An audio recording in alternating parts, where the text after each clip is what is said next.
A ver, pensemos en esto. ¿Qué es lo que de verdad diferencia a un buen deportista de una auténtica leyenda? ¿Será solo la fuerza física? ¿Las miles y miles de horas de entrenamiento? Porque, seamos sinceros, todos conocemos casos de atletas con un talento increíble, un don natural, que al final se quedan a un paso de la gloria.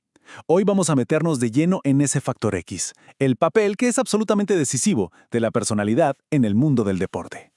Y claro, esto nos lleva directo a la pregunta del millón, el debate de siempre. ¿Esa mentalidad de campeón, esa garra, es algo con lo que se nace, una especie de lotería genética, o es algo que se construye, que se forja con trabajo mental y en un entorno muy particular?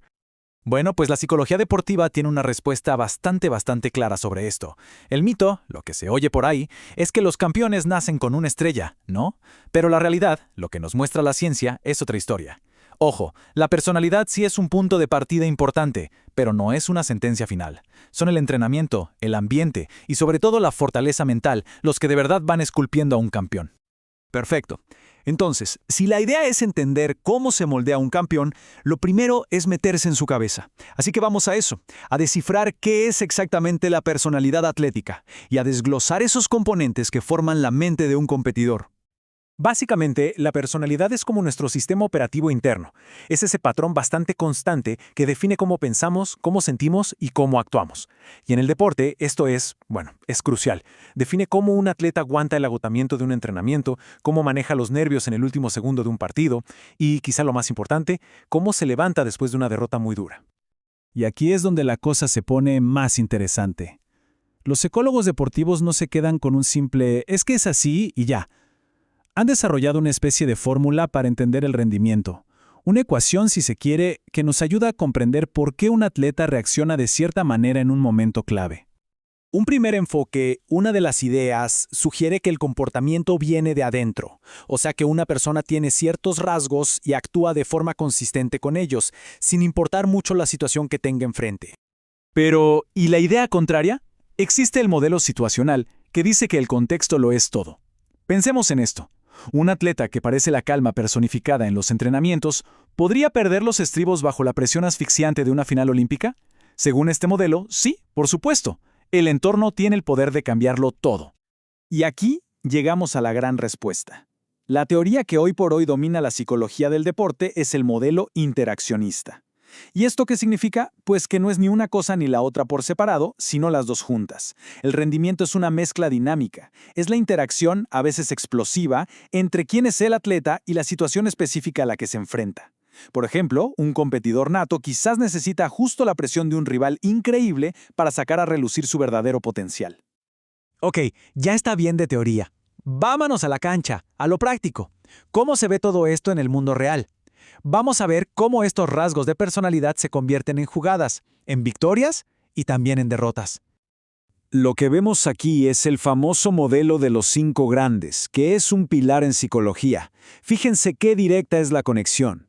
La responsabilidad se traduce en una disciplina de hierro, pero la clave, sobre todo para la élite, suele estar en el último punto, un bajo neuroticismo, o sea, estabilidad emocional. Y no se trata solo de no ponerse nervioso, se trata de mantener la cabeza fría para tomar la decisión correcta cuando el corazón está latiendo a 1000 por hora. Y es fascinante ver cómo la personalidad incluso parece guiar la elección de un deporte. A ver, no es una regla escrita en piedra, pero es muy común ver que las personalidades más extrovertidas se sienten como pez en el agua en la dinámica de los deportes de equipo, mientras que las más introvertidas quizá prefieren la concentración individual de deportes como el golf o el tiro con arco. Entonces, ¿se puede dibujar un retrato robot de la mente de un ganador? ¿Existe algo así como un perfil psicológico del campeón? La respuesta es que sí, nos podemos acercar bastante. Pero mucho ojo, es un mapa de rasgos comunes. No es ninguna garantía de éxito. Estos son los pilares. Una alta responsabilidad para cumplir con entrenamientos que son brutales. Estabilidad emocional para no quebrarse bajo presión. Una autoconfianza a prueba de balas para intentar ese tiro decisivo. Y, algo que es crucial, una motivación interna. Ese deseo de ser mejor por uno mismo, no solo por levantar el trofeo. Para que esto quede más claro, pensemos en un nadador o nadadora olímpica. Su perfil psicológico normalmente incluye una autodisciplina de acero para entrenar horas y horas, una tolerancia gigante a la monotonía de las rutinas y una persistencia que es casi sobrehumana para seguir adelante día tras día. Esta gráfica lo dice todo. Es clarísima. Miren la diferencia tan grande en efectividad. Un atleta con alta estabilidad emocional no se viene abajo después de un error. Lo usa como combustible. Toma decisiones lúcidas en medio del caos. No es solo una ventaja, es prácticamente un superpoder mental en plena competencia. Y con esto llegamos al punto más importante y la verdad el más optimista de todos. Si la personalidad no es un destino fijo, eso quiere decir que se puede entrenar. La mente es un músculo más. El carácter de un campeón no es algo que se tiene o no se tiene, es algo que se construye. Y esta es, digamos, la hoja de ruta.